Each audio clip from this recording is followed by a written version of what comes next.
د سلک رو ټایم یوټیوب چینل قدرمن لیدونکو سلامونه ګلونه احترامات ارزومند یم چې ټول به روغ جوړ خوشحاله او صحتمند اوسئ خوږو لیدونکو خوښه او خوشحاله په دې یم چې نړیوالو چې څه ته سترګې نیولې وي نړیوال چې څه ته منتظر وو د افغانانو چې په زړه کې کوم لوی ارمان او ډېره ملا چې مې په تړله افغانستان چې لکه د سرو زرو په خزانه باندې چې د څو کسو جنګ او جګړې وي نن د هغې خزانو د پرانستې غونډه ده هیله ورځو مې دا ده چې غونډه را سره تر اخره پورې بدرګه کوي ډېرې مهمې خبرې باور وکړئ که یې ونه ګورئ که یې تعقیب نه کوئ خپرونه نو په نه لیدلو به بیا پښیمانه شئ هیله ورځو مې دا ده چې دغه راپور او گزارش چې نن یې درته چمتو کوم او چمتو کړی مې دی تر اخره پورې را سره وګورئ. شما میتونید ما با کشورهای همسایه فعلا هم امیالیم تقریبا ما با یکی از کشورهای همسایه خود تقریبا 6 بنادر یا 5 بنادر داریم همگیش مسدود هستند. به خاطر چی؟ به خاطر پاسپورت دریورا. تقریبا در حدود 60 سال گذشته ما پاسپورت نداشتیم و 2 ساعت اونجا استاپ میکنه از اون طرح میخوایم که ما با کشورهای منطقه و همسایه رشد تجارت بخوایم ما باید با همچون مشکلات کوچک یا کوچک اندازی نکنیم که تا تجارت ما با مشکلات مواجه بشه. فعلا هم افغانستان با تمام کشورهای جهان مراودات تجارتی بسیار خوب داره با حفظ منافع اقتصادی خود. صادرات ما تقریبا در حدود 2 سال گذشته تقریبا 300% افزایش داره. افغانی با ثبات‌ترین پل در منطقه و جهان هستند. در تاریخ کوکر لمنځه تللی دي. امنیت په ټول افغانستان کې سراسر امنیت دی. لہذا د افغانستان پر ټولو سوداګرو مشار دی چې په افغانستان کې خپل سرمایه گذارۍ ته ادامه ورکړي. لوی پروژې لکه د سالنګ پروژه، د کوشتېپې د کانال پروژه، د لوی سړکانو پروژې در لاس لاندې دي. د افغانستان د ملي سوداګرو په همت باندې او د افغانستان د اسلامي امارت په خاصه توجه باندې دا پروژې پر مخ افغانستان به افغانان بادوي بل څوک یې نشي آبادولی. 4-5 واره دلته امپراتوران راغلي دي. لوی اسکندر ویل زه افغانستان آبادوم نیکو آباد، چنګیز ویل زه آبادوم نیکو آباد، 3 دفعه انګریزانو ویل موږ آبادوو نیکو آباد، روسانو ویل موږ آبادوو نیکو آباد، امریکایانو ناټو اروپایانو ویل وایي موږ افغانستان کې د سرو زرو لښتې کرو. دلته خو ما چېرته د سرو زرو باغونه نه ولیدل، خو د افغانستان هغه جونګړي، د افغانستان هغه ورانې کنډوالې، د افغانستان هغه نیمه اقتصاد، هغه نیمه تجارت چې روان و هغه یې له خاورو سره خاورې له صفر نه لاندې راووځي. په پردي کور باندې په پردي سوال باندې خپل کور نه چلېږي. دوستانو ډېره زیاته مننه ښاغلی رئیس صاحب. تاسو یادوري وکړله چې موږ دغه کم قیمتي او نیمه قیمتي تیږې چې دي په اصطلاح کاڼي چې دي دا خارجي هېوادونو ته صادروي. حالان چې یو ګاونډي یا اسلامي یا غیر اسلامي مملکتونه هېڅ یو اسلامي امارت په رسمیت نه دی پېژندلی. په څه شکل او په کوم دستور تاسې ملي تجارانو ته ډاډ ورکولی شي چې موږ به د افغانستان نه د قیمتي تیږو یا نیمه قیمتي تیږو صادرات وکولی شو؟ تاسو ته بهتره معلومه ده چې د افغانستان رسمیت نه پېژندل یا نه پېژندل که رسمیت پېژندنې موضوع وایي افغانستان افغاني به ثبات نه درلودی. افغانانو به هیڅ صادرات نه درلودي. ما تاسو ته وویل چې د افغانستان صادرات تقریبا په تېر 2 کاله د مخه 700 میلیونه ډالره اوس 2 میلیارده ډالره دي او سږ کال به هم انشاءالله پسې ډېرېږي. دا د افغانستان د رسمیاتو موضوع پرې نه دی. افغانستان تجاران کوښښ کوي چې خپل کار ته ادامه ورکړي.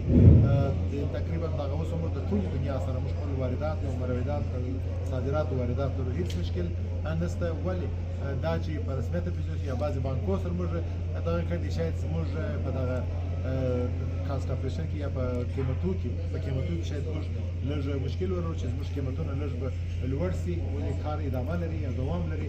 دغه مشکلات چې نوره دنیا کې دا د افغانستان پر خلکو باندې دي، دا د افغانستان پر حکومت باندې نه دي. انشاءالله کوښښونه په دې کې روان دي. انشاءالله تاسو ته اطمینان درکړم چې ډېر ژر به چې افغانستان به ټولو اقتصادي موخو ته رسېږي. د ویزې په هکله مو څه نظر دی چې د تجارانو لپاره مو کوم اسانتیا په نظر کې نیولې ده؟ د ویزې لپاره ګوره اوس ترکیې هېوادو ته ویزه ورکوي. د چین ویزې تقریبا 15 کاله بندې وې، اوس په افغانستان کې شروع شوي دي. ویزې ورکوي، پاکستان هېواد یې ورکوي. نور هېوادونه هم پر دې باندې کوښښونه روان دي چې د افغانستان لپاره د ویزو سهولتونه پیدا شي. ولې رښتیا هم بعضې مملکتونه زموږ سره هغه بعضې په اصطلاح چې ورته وایي د افغانانو ناځوانۍ کړي. مثلا د هند هېواد چې زموږ زموږ په ویزو باندې موږ ډېر راکړه ورکړه ورسره لرو ولې زموږ ویزې تر اوسه پورې هم د دوی ویزې موږ نشو ترلاسه کولی او موږ ډېر کاروبار ورسره کوو ارزو مو دغه ده چې ټوله منطقه د افغانستان خصوصي کور سره خپله همکاري وکړي دا به د افغانستان د خلکو سره د افغانستان د ملت سره همکاري یعنې تجارت په مجموع کې نړیواله د سیاست سره نه په ټکر کې زموږ ارزو دغه ده چې موږ سیاسي خلک نه یو موږ تجاران خلک یو د افغانستان لپاره کار کوو د افغانستان د خلکو لپاره کار کوو او کوشش مو دی چې د خپل وطن په آبادولو کې دا زموږ وظیفه ده چې برخه واخلو ډېره زیاته مننه خوږو لیدونکو زموږ د قیمتي او نیمه قیمتي قانونو د تجارانو د جملې نه عبدالصبور عطاري صاحب را سره مل دی د ده څخه یو لنډ پیغام هغه تجارانو ته لرمه کوم تجاران چې زموږ د هیواد اهل نه دي خارجین دي سلام کاري مبارک مننه سلام علیکم تاسو ته او تاسو درانه لیدونکو ته سلامونه وړاندې کوم قدرمن شیخ خدای دې قدرمن او په عزت لره جناب قاری صاحب په لنډه کې تاسې څه غوښتنه د خارجي تجاران نه لرئ د دې ډېری خریدار او اخیستونکي چې دي دا خارجین دي هغوی نه مو په لنډه کې غوښتنه څه ده د ټول هغه خارجي تجاران څخه غوښتنه کوو چې افغانستان ته راشي افغانستان ډېر نایاب قیمتي او نیمه قیمتي ډبرې لري نو افغانستان ډېر یو ښه بازار دی نړیوال هغه تجارانو ته نو اوس خو الحمدلله هغه زمینه مساعده ده ډېر ښه فضا ده ډېر په راحته دوی کولی شي راشي د افغاني تجاران سره تجارت وکړي او تجارتي اړیکې ولري نو زه هغه تجاران چې غواړي افغانستان کې علاقه‌مندي لري so we would like to invite all those international investors or traders who would like to come to Afghanistan buy the precious and semi-precious stones. So Afghanistan is now a peaceful area for international business, international trades. We can host them. They are always welcome. So we will be happy to have a joint venture with them and work together for Afghanistan precious and semi-precious stones. About security. Security is, it's completely normal situation in Afghanistan. They have no threat right now, and Afghanistan Emirat Islami government is committed to provide a full security to international traders. I think they can come, and there's no threat right now for them. Thank you very much. ډېره زیاته مننه قدرمن سلام ډېره مننه د سلک روټ یوټیوب چینل قدرمنو لیدونکو د قیمتي او نیمه قیمتي کانونو یا د تیږو یا د کاڼو